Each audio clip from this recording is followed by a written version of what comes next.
नमस्कार साथियों, आज हम अंग्रेजी भाषा में मुहावरों के ऊपर बात करेंगे और इसमें हम उन विशेष शब्दों का प्रयोग करने वाले हैं जो आम बोलचाल की भाषा में हम काम में लेते हैं। ये शब्द हम अक्सर सुनते रहते हैं, परंतु इनका कुछ जो महत्व है मुहावरों के रूप में वो हम इस वीडियो में जानने और समझने का प्रयास करेंगे। तो चलिए आगे बढ़ते हैं हमारे चैनल नॉलेज वन डायरी पर। इसमें सबसे पहले जो शब्द हमारा पीछे छूट गया था ये उसी का पार्ट है जिसमें डैड शब्द के बारे में बात कर रहे हैं। इसमें ये एक शब्द आता है the dead of the night, the dead of the winter. इन दोनों का ये जो विशेष अर्थ है वो ये है कि मध्य रात्रि या सर्दियों में बीच में इस समय सर्दी बहुत तेज़ हो जाती है। जैसे मान लीजिए दिसंबर जनवरी में जब सर्दी पड़ती है तो उसको डेड ऑफ द विंटर कहा जाता है या मध्य रात्रि। अब इसका कुछ सेंटेंसेस में हमने यूज किया है वो हम देखते हैं। At the dead of the night A sweet vision I saw. एकदम मध्य रात्रि को मैंने एक मधुर स्वप्न देखा। An invalid does not go visiting in the dead of the winter। एक कमजोर या बीमार व्यक्ति जो है वो मध्य तेज सर्दी में घूमने के लिए नहीं जाता है। A dead light is a shutter made to fit and cover a porthole in a ship to keep out water in the storm। Dead light एक ऐसा शटर होता है जो कि तूफान में किसी जहाज में से पानी बाहर निकालने का प्रयास करता है। डेड स्लो, डेड स्लो का मतलब होता है बहुत धीमा, यानी स्केर्सली मूविंग। ये इसका डेड स्लो का मतलब होता है। आगे अपन जानेंगे ए डेड लेटर। ये जो फ्रेज है इसके दो प्रयोग हैं डेड लेटर के। अक्सर ये पोस्ट ऑफिस में इस्तेमाल किया जाता है।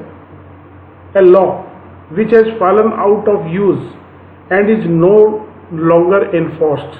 एक ऐसा कानून जिसका अब इस्तेमाल नहीं हो रहा है और अब इसे लागू नहीं किया जा सकता। It's said to be a dead letter। इसे डेड लेटर कहा जा सकता है।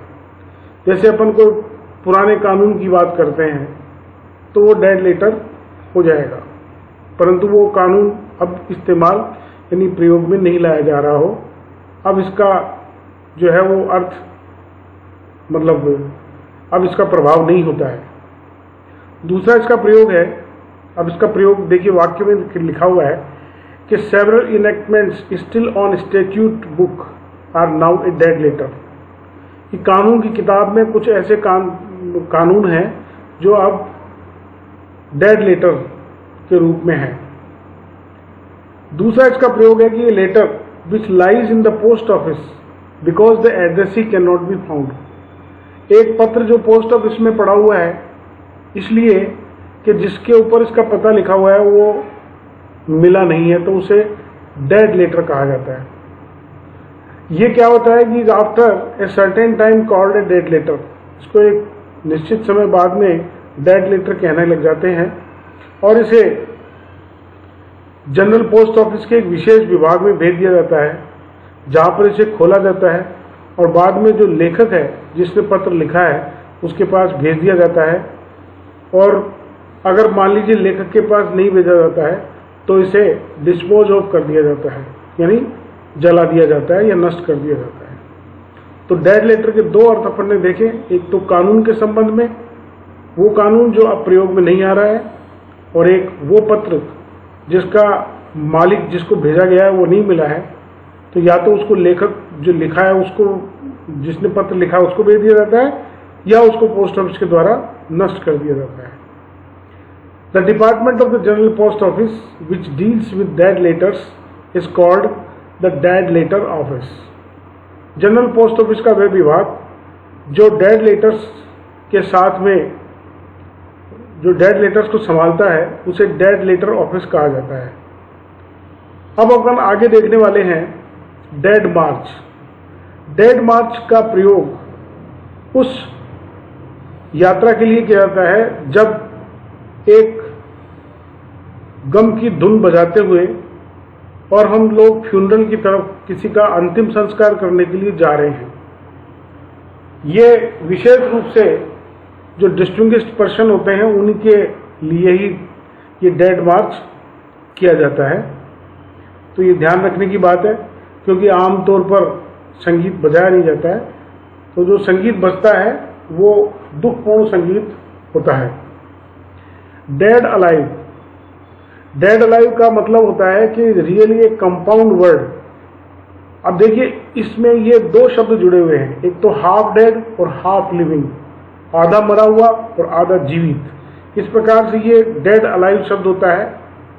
Go about your work vigorously and not in dead alive fashion, कि अपने काम के ऊपर पूरी शक्ति के साथ में, पूरे जोश के साथ जाइए।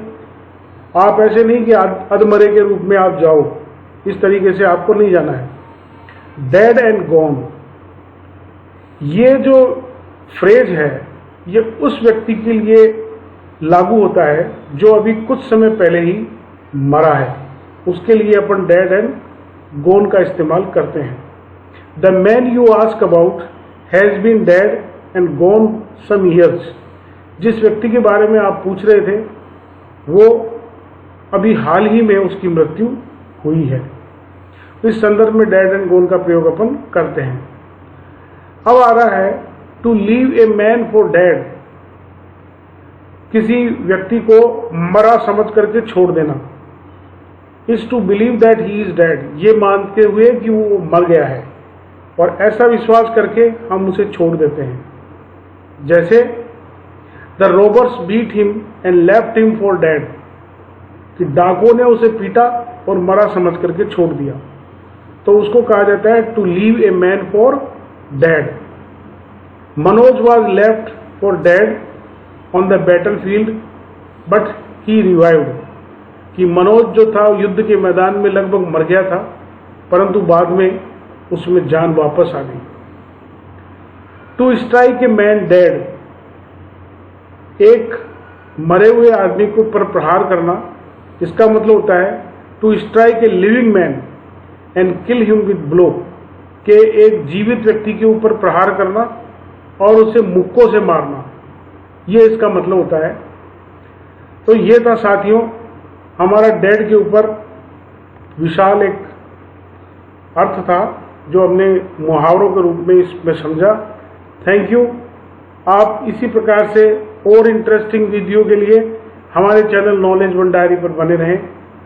आपको निश्चित रूप से हमारे वीडियोस पसंद आ रहे हैं, आपका अच्छा रिस्पॉन्स आ रहा है, उसके लिए आप सभी का बहुत बहुत धन्यवाद।